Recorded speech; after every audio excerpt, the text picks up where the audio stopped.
স্বগত চাউলুং চুকাফাৰ সমন্বয়ৰ ক্ষেত্ৰত আমি সমবেত হৈছোঁ। আমাৰ প্ৰতিনিধি সভা হ'ব পৰাগধৰ চলিয়াৰ আমাৰ ষ্টেডিয়ামত অনুষ্ঠিত হ'ব।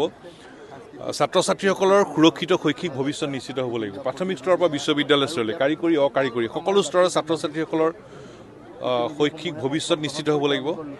আকাশ চুব খোজে আমাৰ ছাত্ৰ ছাত্ৰীয়ে, গতিকে সেই সপোনবোৰ বাস্তৱত ৰূপায়িত হ'ব লাগিব। এইখন এখন আমাৰ হয়, বিভিন্ন জাতি জনজাতি জনগোষ্ঠী ধৰ্মাৱলম্বী লোকেৰে গঠিত খিলঞ্জীয়া মানুহৰ এইখন এখন প্ৰভুত্ব থাকিব লাগিব। সৰ্বকালৰ কাৰণে নিৰ্ণায়ক অধিকাৰ নিশ্চিত হ'ব লাগিব আৰু সেই লক্ষ্যত উপনীত হ'ব পৰাকৈ ইয়াত ৰূপৰেখা অংকন কৰা হ'ব। এইখন অসম আমাৰ, ইয়াত খিলঞ্জীয়া মানুহৰ প্ৰভুত্ব থাকিব লাগিব আৰু সদৌ অসম ছাত্ৰ সন্থাৰ এগৰাকী স্থায়ী সাধাৰণ সম্পাদক ইয়াত মনোনীত কৰা হ'ব। প্ৰতিনিধি সভাই সদৌ অসম ছাত্ৰ সন্থাৰ স্থায়ী সাধাৰণ সম্পাদক মনোনীত কৰিব। বিদ্যালয় চৰকাৰী খণ্ডৰ বিদ্যালয়ৰ জয়যাত্ৰা অব্যাহত থাকিব লাগিব আৰু আজিৰ প্ৰতিনিধি সভাত সেই বিষয়ে আলোচনা হ'ব, কাৰণ ইয়াত মাতৃভাষা মাধ্যমৰ শিক্ষানুষ্ঠানৰ জয়যাত্ৰা লাগিব।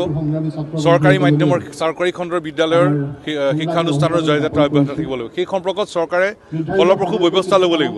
এই বিষয়ত আমাৰ যথেষ্ট ক্ষোভ বেদনা খং আছে।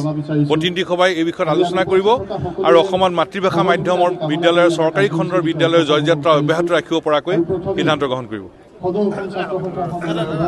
স্বগত চাউলুং চুকাফাৰ সমন্বয়ৰ ক্ষেত্ৰত আমি সমবেত হৈছোঁ। আমাৰ প্ৰতিনিধি সভা হ'ব পৰাগধৰ চলিয়াৰ আমাৰ ষ্টেডিয়ামত অনুষ্ঠিত হ'ব। ছাত্ৰ ছাত্ৰীসকলৰ সুৰক্ষিত শৈক্ষিক ভৱিষ্যত নিশ্চিত হ'ব লাগিব। প্ৰাথমিক স্তৰৰ পৰা বিশ্ববিদ্যালয় স্তৰলৈ কাৰিকৰী অকাৰিকৰী সকলো স্তৰৰ ছাত্ৰ ছাত্ৰীসকলৰ শৈক্ষিক ভৱিষ্যত নিশ্চিত হ'ব লাগিব। আকাশ চুব খোজে আমাৰ ছাত্ৰ ছাত্ৰীয়ে, গতিকে সেই সপোনবোৰ বাস্তৱত ৰূপায়িত হ'ব লাগিব। এইখন এখন আমাৰ হয়, বিভিন্ন জাতি জনজাতি জনগোষ্ঠী ধৰ্মাৱলম্বী লোকেৰে গঠিত খিলঞ্জীয়া মানুহৰ এইখন এখন প্ৰভুত্ব থাকিব লাগিব। সৰ্বকালৰ কাৰণে নিৰ্ণায়ক অধিকাৰ নিশ্চিত হ'ব লাগিব আৰু সেই লক্ষ্যত উপনীত হ'ব পৰাকৈ ইয়াত ৰূপৰেখা অংকন কৰা হ'ব। এইখন অসম আমাৰ, ইয়াত খিলঞ্জীয়া মানুহৰ প্ৰভুত্ব থাকিব লাগিব আৰু সদৌ অসম ছাত্ৰ সন্থাৰ এগৰাকী স্থায়ী সাধাৰণ সম্পাদক ইয়াত মনোনীত কৰা হ'ব। প্ৰতিনিধি সভাই সদৌ অসম ছাত্ৰ সন্থাৰ স্থায়ী সাধাৰণ সম্পাদক মনোনীত কৰিব। বিদ্যালয় চৰকাৰী খণ্ডৰ বিদ্যালয়ৰ জয়যাত্ৰা অব্যাহত থাকিব লাগিব আৰু আজিৰ প্ৰতিনিধি সভাত সেই বিষয়ে আলোচনা হ'ব, কাৰণ ইয়াত মাতৃভাষা মাধ্যমৰ শিক্ষানুষ্ঠানৰ জয়যাত্ৰা লাগিব।